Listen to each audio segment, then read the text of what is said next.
Hey everyone, this is Tim from YourSixTech. Today in this video, I'm going to go and show you how to easily adjust the audio mix for your PlayStation 4 parties. So if the party chat isn't loud enough or the game sound is too loud, etc., it's very easy to adjust that. So you can hold down the PlayStation button and you can open up the quick menu and you can scroll on down to party right here and you'll have this option. It says adjust audio mix right here. Now if you press X on the slider, you can move it back to the left or right. If you go to the right, you're going to increase the sound of your voice chat and your party audio.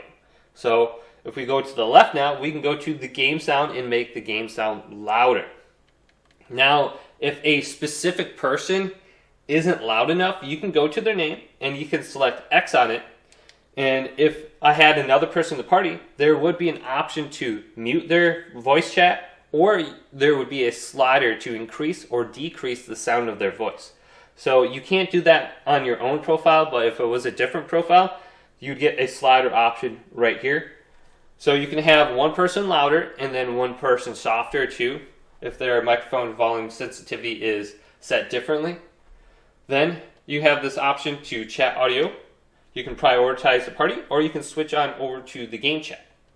But hopefully this video did indeed help you out. If it did, leave it a big thumbs up. And subscribe to my channel down below for more tech up videos coming up next on YourSixTech.